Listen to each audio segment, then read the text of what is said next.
Hey farmers, what's going on? Welcome back to another Hay Day video. In this video, I'm going to be talking about how I manage my trees and bushes in Hay Day. Now, farm management is actually very important in Hay Day because this helps you to play your game better, more properly, and it also makes your gaming experience more enjoyable. So that's what we're going to be doing in this video. So let's just get started. I'm going to harvest my crops first of all. I've got some basic crops planted, as you guys can see over here. So I'm just gonna harvest them all. And thank God that I finally have a lot of space in my silo because my silo has been getting full. I've not been into Hay Day a lot. I've just not been playing regularly. I haven't been consistent. I would just play it on and off, but just not a lot. Some personal reasons. Also, I had a lot of stuff to do, exams and studies and so much more. So that was the reason I was just not playing Hay Day regularly. So this game is a matter of time. You really have to have a lot of time if you want to play it better. You know, you just want to do everything properly. So I didn't have time. Time is the only problem that I had. So that's the reason I couldn't really manage my farm properly. If you guys see, my farm is totally scattered. Everything is not even at its right place. My machines, my decorations, I have a lot of dead trees and bushes, of course. Like, nothing is right. Everything is a complete mess. That's what we're going to be doing. We're going to be arranging our farm soon. Step by step, I'm just going to be showing you guys how basically I arrange my farm, or when I come back to Hay Day after a long time, what I do to, you know, start playing again. Because I feel like that if you don't arrange your farm properly, then your gaming experience gets really dull. So that's the reason I really focus a lot on the farm management. But I also believe that this game is sort of a business game. You have to plan and you have to strategies on what you're going to do with a certain thing. And everybody has their different playing style. So right now I'm suffering the corn. I just can't find this and I don't know why. I've looked into the paper like a crazy person, but I haven't found a single corn, which is insane. Normally there's a lot of, oh my god, am I insane? Am I actually insane? There's some corn in the paper that I missed. I don't know how, but we're just gonna get that. And my game is taking a really long time to load, which is,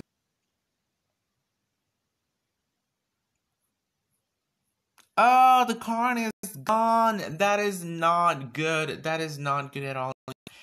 So, I don't know, like, oh my god, can someone please sell me corn? Why does this happen when I need something in the game? I cannot find it.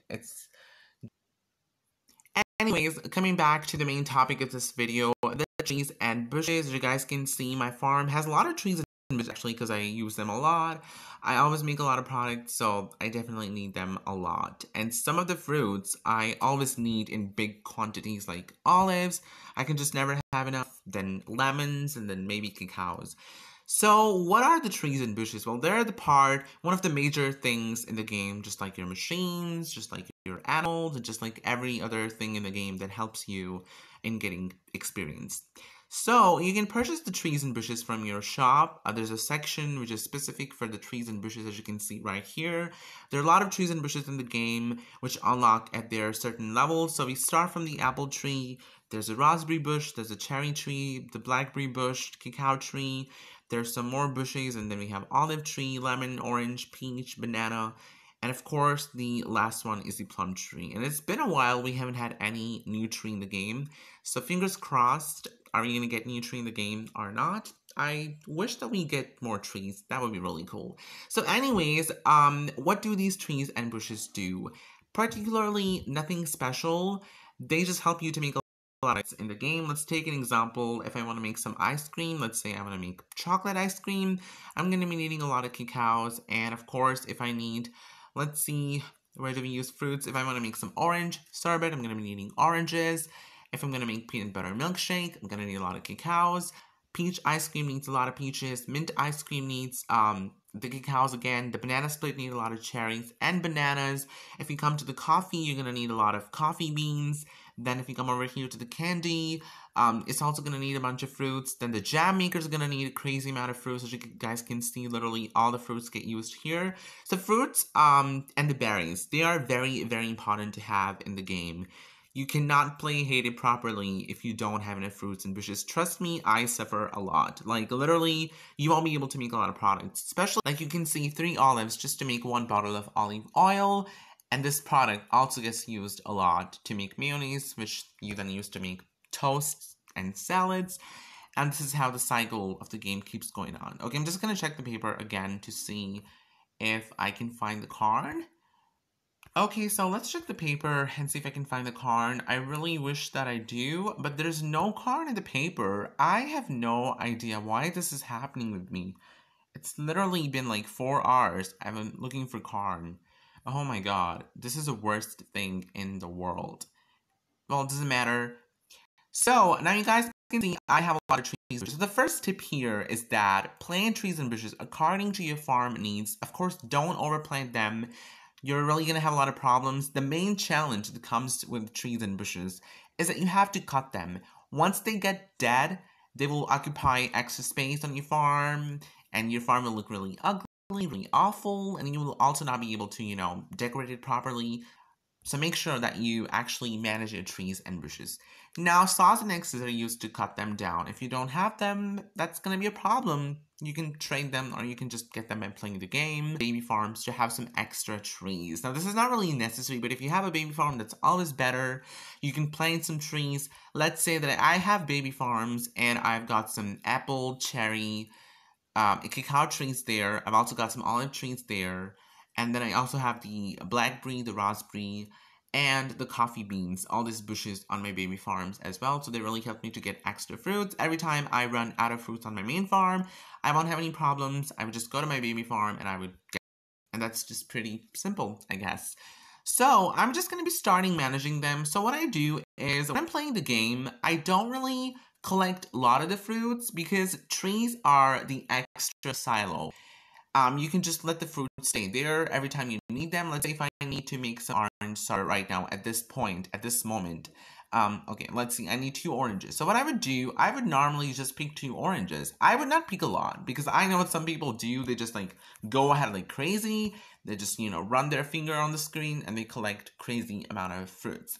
There are some other benefits with fruits and bushes as well. When you collect the trees, you get a lot of XP. And once you use the XP booster, you get extra XP. So that's a really great benefit of collecting the XP. But then again, the only challenge that's going to come to you is going to be the saws and axes. So make sure you always have them. They're pretty simple. Keep playing your game regularly, you will get them. So make sure that you manage your trees and bushes according to the saws and axes and according to your farm needs. If you're a low-level player, don't really plant a lot of trees and bushes. I know there's so many benefits of planting trees and bushes, like the most profitable tree is the cacao tree. If you plant a lot of them, you can get a lot of fruits and, of course, a lot of coins. And you will also get a lot of XP once you, collect them. But the main problem is saws and axes. I'm saying this again and again because this is very important. I've seen so many low-level players suffering from this problem. What they do, they plant a crazy amount of trees and bushes, and once they, harvest them, then they don't have saws and axes, and it just stays there all the time, and sooner or later it just gets bored and they leave the game, which is crazy. So these are the problems a lot of people suffer from. So right now, you can see that my trees have a lot of mixture of, there are some dead trees, there's some trees that have fruits on them, and it's just looking really odd. It's not looking good, right? So I'm just going to be I'm going to be arranging them, I'm going to be putting them in a good sequence. I'm going to cut all the dead trees. So let's start from the raspberry bush. So some of them are also going to be needing revive, so I'm not sure what I'm going to do with them. I'm probably going to be saving them for the derby. I'm not even been playing derby. Suggest that don't cut the trees that ask for help. Don't cut the trees that ask for help. Save them for your friends and neighbors. They can be really beneficial in the derby tasks, so don't cut them. But cut the other ones, of course. And I'm just going to be collecting all the fruit, so I am going to, I guess most of my bushes are asking for help. Well, the ones that are not asking for help, I am just going to be cutting them. It's pretty simple. For me, X's and saws are not a challenge. Oops, that was a mistake. Well, anyways, I could do that. It's not a problem. I mean, like, seriously, I'm not playing derby. I'm not a huge fan of the derby, so I don't even know why I should save. Wait a second. I know there's a help event coming, so I'm going to save my trees and bushes. yeah, that's another benefit of having a lot of trees and bushes. You can actually complete your tasks fast.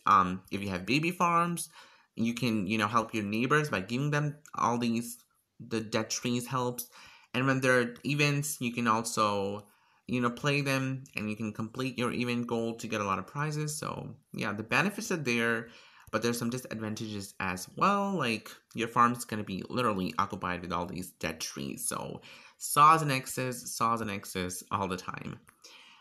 So what I would do, I would transfer these apparently dead bushes to this point of the farm so that they don't, interrupt me in my normal gaming experience. And I would just keep all the fresh bushes over here so that they can give me the fruit. Let's just show you guys what I would do. So I would go over here to the edit mode and I would store all these dead bushes. These are not completely dead. They can be revived again. So I'm going to save them for either the derby tasks or, just for the help event that's coming. I'm going to be putting them over here. Halloween also comes, so these dead trees and bushes really play an important role in decorating your farm. Your farm looks really beautiful with all these dead trees. I mean, of course, if you decorate it properly, like, I'm not saying dead trees are beautiful. I hate dead trees, but I mean, if you arrange them properly, you decorate them with other decorations, they do look really cool. And especially Halloween in the autumn theme, it's just perfect. So you can see that I've created a little boundary with all these dead bushes, and I'm just gonna save this.